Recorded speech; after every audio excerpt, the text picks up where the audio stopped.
The unselfish man, even though he finds himself involved in riches, stands aloof, in his mind, from the idea of exclusive possession, and so escapes the bitterness and fear and anxiety which ever accompany the covetous spirit.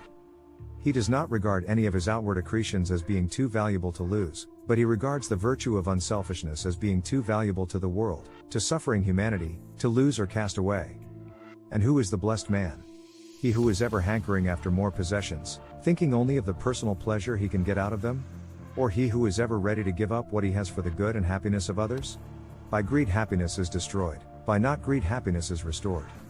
Another hidden sacrifice, one of great spiritual beauty and of powerful efficacy in the healing of human sorrows, is the sacrifice of hatred, the giving up of all bitter thoughts against others, of all malice, dislike, and resentment.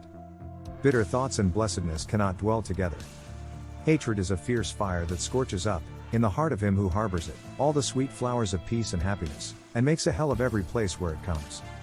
Hatred has many names and many forms but only one essence, namely, burning thoughts of resentment against others.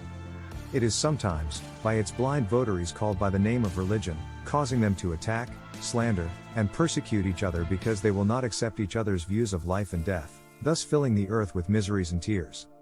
All resentment, dislike, ill thinking, and ill speaking of others is hatred, and where there is hatred there is always unhappiness. No one has conquered hatred while thoughts of resentment towards others spring up in his mind. This sacrifice is not complete until a man can think kindly of those who try to do him wrong. Yet it must be made before true blessedness can be realized and known. Beyond the hard, cruel, steely gates of hatred waits the divine angel of love, ready to reveal herself to him who will subdue and sacrifice his hateful thoughts, and conduct him to his peace. Whatever others may say of you, whatever they may do to you, never take offense. Do not return hatred with hatred. If another hates you, perhaps you have, consciously or unconsciously, failed somewhere in your conduct, or there may be some misunderstanding which the exercise of a little gentleness and reason may remove. But, under all circumstances, Father, forgive them is infinitely better, sweeter, and nobler than. I will have nothing more to do with them. Hatred is so small and poor, so blind and wretched. Love is so great and rich, so far-seeing and blissful. The highest culture is to speak no ill. The best reformer is the man whose eyes are quick to see all beauty and all worth, and by his own discreet, well-ordered life alone reproves the erring. Sacrifice all hatred, slay it upon the holy altar of devotion, devotion to others. Think no more of any injury to your own petty self, but see to it that henceforth you injure and wound no other.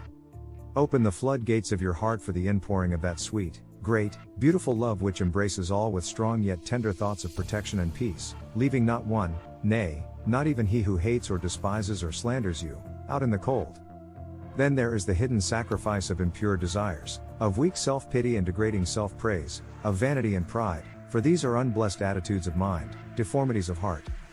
He who makes them, one by one, gradually subduing and overcoming them, will, according to the measure of his success, rise above weakness and suffering and sorrow, and will comprehend and enjoy the perfect and imperishable blessedness. Now, all these hidden sacrifices which are here mentioned are pure, humble heart offerings. They are made within, are offered up on the sacred, lonely, unseen altar of one's own heart. Not one of them can be made until the fault is first silently acknowledged and confessed. No man can sacrifice an error until he first of all confess, to himself, I am in error, when, yielding it up, he will perceive and receive the truth which his error formerly obscured. The kingdom of heaven come not by observation, and the silent sacrifice of self for the good of others, the daily giving up of one's egotistic tendencies, is not seen and rewarded of men, and brings no loud blazon of popularity and praise. It is hidden away from the eyes of all the world, nay, even from the gaze of those who are nearest to you, for no eyes of flesh can perceive its spiritual beauty. But think not that because it is unperceived it is therefore futile. Its blissful radiance is enjoyed by you, and its power for good over others is great and far-reaching, for though they cannot see it, nor, perhaps understand it, yet they are unconsciously influenced by it. They will not know what silent battles you are fighting, what eternal victories over self you are achieving, but, they will feel your altered attitude, your new mind, wrought of the fabric of love and loving thoughts, and will share somewhat in its happiness and bliss. They will know nothing of the frequent fierceness of the fight you are waging, of the wounds you receive and the healing balm you apply, of the anguish and the after peace, but they will know that you have grown sweeter and gentler, stronger and more silently self-reliant, more patient and pure, and that they are rested and helped by your presence. What rewards can compare with this? Beside the fragrant offices of love, the praises of men are gross and fulsome, and in the pure flame of a selfless heart the flatteries of the world are turned to ashes. Love is its own reward, its own joy, its own satisfaction. It is the final refuge and resting place of passion-tortured souls. The sacrifice of self, and the acquisition of the supreme knowledge and bliss which it confers, is not accomplished by one great and glorious act but by a series of lesser and successive sacrifices in the ordinary life of the world, by a succession of steps in the daily conquest of truth over selfishness. He who each day accomplishes some victory over himself, who subdues and puts behind him some unkind thought, some impure desire, some tendency to sin, is every day growing stronger, purer, and wiser, and every dawn finds him nearer to that final glory of truth which each self-sacrificing act reveals in part. Look not outside thee nor beyond thee for the light and blessedness of truth, but look within, thou wilt find it within the narrow sphere of thy duty, even in the humble and hidden sacrifices of thine own heart.